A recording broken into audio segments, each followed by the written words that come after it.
Hello everyone, मेरा नाम सनी शर्मा और मैं स्वागत करता हूं आप सभी का एस्पायर एकेडमी के daily facts and current affair program पर। आज दिनांक 14 सितंबर 2020, दिन सोमवार। आइए शुरू करते हैं आज की वीडियो। सबसे पहले मैं आप सभी को हिंदी दिवस की बधाई देना चाहूँगा। आज हिंदी दिवस है। हिंदी दिवस प्रत्येक वर्ष 14 सितंबर को मनाया जाता है। 14 सितंबर 1949 को संविधान सभा ने एक मत से यह निर्णय लिया कि हिंदी ही भारत की राजभाषा होगी।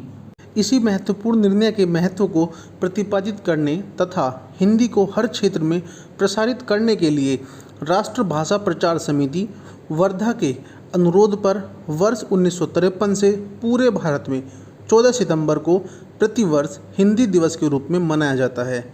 एक तथ्य यह भी है कि 14 सितंबर 1949 को हिंदी के पुरोधा व्यवहार राजेंद्र सिन्हा का 50वां जन्मदिन था, जिन्होंने हिंदी को राष्ट्रभाषा बनाने के लिए बहुत लंबा संघर्ष किया।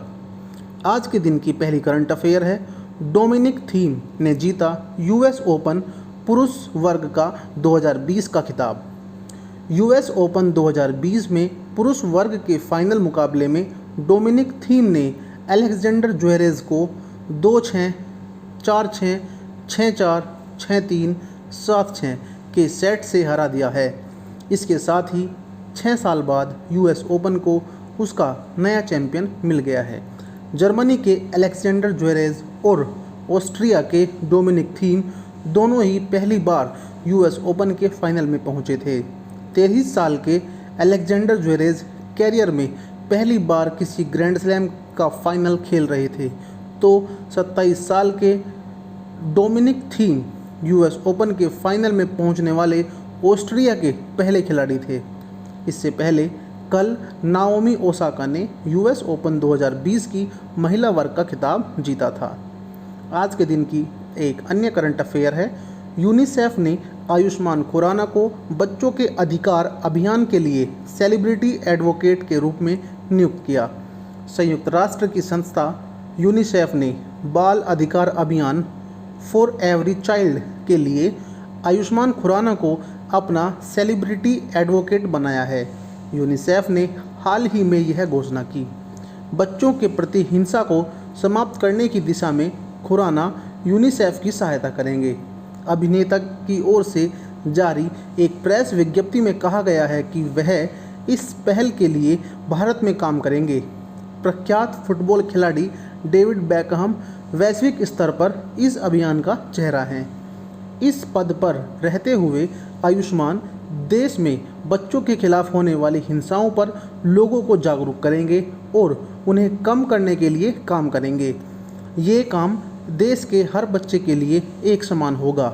इस अभियान से जुड़ने का आयुष्मान का उद्देश्य देश के हर बच्चे को सुरक्षित बचपन का अनुभव करवाना है। आज के दिन की एक अन्य करंट अफेयर है। आईओसी ने शुरू किया एक सर्टिफिकेट कोर्स। एथलीट की सुरक्षा और भलाई को बढ़ावा देने के लिए चल रहे प्रयासों के तहत अंतर्राष्ट्रीय ओलंपिक समिति अर्थात आईओसी के कार्यकारी बोर्ड ने हाल ही में अंतर्राष्ट्रीय सुरक्षा अधिकारी खेल प्रमाण पत्र की स्थापना को मंजूरी दे दी है। प्रमाणन के लिए अग्रणी पाठ्यक्रम सितंबर 2021 में शुरू होने वाला है। वह अपनी तरह का पहला कार्यक्रम है, क्योंकि अंतर्राष्ट्रीय स्तर पर खेल में अधिकारियों की सुरक्षा के लिए वर्तमान में कोई प्रमाण पत्र या न्यूनतम शिक्षा या प्रशिक्षण का कोई मानक नहीं है।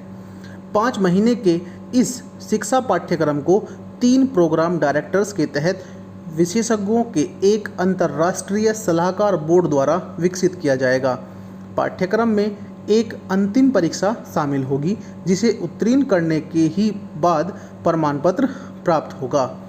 इस पाठ्यक्रम के पंजीकरण किसी के लिए भी खुला होगा, लेकिन विशेष रूप से अंतर्राष्ट्रीय फेडरेशन आईएफएस, राष्ट्रीय फेडरेशन एनएफ और राष्ट्रीय ओलंपिक समितियों एनओसी के उद्देश्य से पंजीकरण कराने पर एक शुल्क लगेगा। अंतर्राष्ट्रीय ओलंपिक समिति द्वारा प्रस्तावित सफल उम्मीदवार इस कोर्स में दाखिला लेने के लिए ओलंपिक सॉलिडेरिटी स्कॉलरशिप के लिए आवेदन कर सकेंगे। आज के दिन की एक अन्य करंट अफेयर है, बंगाल सरकार ने अपनी सबुज साथी योजना के लिए WSIS पुरस्कार जीता।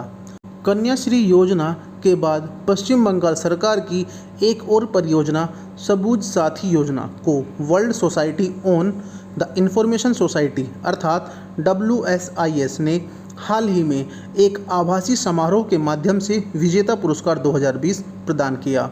सबुज साथी योजना ने विजेता बनने के लिए दुनिया भर की 800 परियोजनाओं के साथ स्पर्धा की। सबुज साथी योजना के तहत 9वीं कक्षा से 11वीं और कॉलेज तक की बच्चियों को स्कूल जाने के लिए साइकिल मुहैया कराई जाती है। सरकार की इस योजना के तहत 70 लाख से अधिक साइकिलें वितरित की गई और जल्द ही यह आंकड़ा 1 करोड़ पहुंचने वाला है। आज के दिन की करंट अफेयर में इतना ही। आइए बात करते हैं आज के दिन देश और दुनिया के इतिहास में घटित होने वाली प्रमुख घटनाएं। आज ही के दिन सन 1770 में डेनमार्क में प्रेस की स्वतंत्रता को मान्यता मिली। आज ही के दिन सन 1814 में फ्रांसिस स्कॉट की द्वारा अमेरिका के राष्ट्रगान स्टार स्पेगिल्ड बैनर लिखा गया। आज ही के दिन सन 1901 में अमेरिकी राष्ट्रपति विलियम मैकेंजी की अमेरिका में गोली मारकर हत्या हुई। आज ही के दिन सन 1911 में पीटर स्टोलिपिन रूसी क्रांतिकारी शहीद हुए। आज ही के दिन सन 1959 में लूना 2 चंद्रमा की सतह पर उतरा। यह चंद्रमा की सतह तक पहुंचने वाला पहला मानव निर्मित वस्तु थी। इसने सोवियत संघ और अमेरिका के बीच अंतरिक्ष स्पर्धा की शुरुआत की। आज ही के दिन सन 1960 में खनिज तेल उत्पादक देशों ने मिलकर ओपेक की स्थापना की। पेट्रोलियम निर्यातक देशों का संगठन ओपेक यानी organization of petroleum exporting countries एक अंतर्राष्ट्रीय संस्था है। दुनिया के जिन देशों में तेल निकलता है उन देशों ने मिलकर इस संगठन को बनाया है। वर्तमान में ओपेक में 14 सदस्य हैं। अल्जीरिया, अंगोला, कोंगो गणराज्य, इक्वाडोर, भूमध्य रेखीय Guinea, Gabon, Iran, Iraq, Kuwait, Libya, Nigeria, Saudi Arab और संयुक्त अरब अमीरात, वेनेजुएला इसके सदस्य हैं। आज ही के दिन सन 1998 में माइक्रोसॉफ्ट जनरल इलेक्ट्रिक को पीछे छोड़कर दुनिया की सबसे बड़ी कंपनी बनी।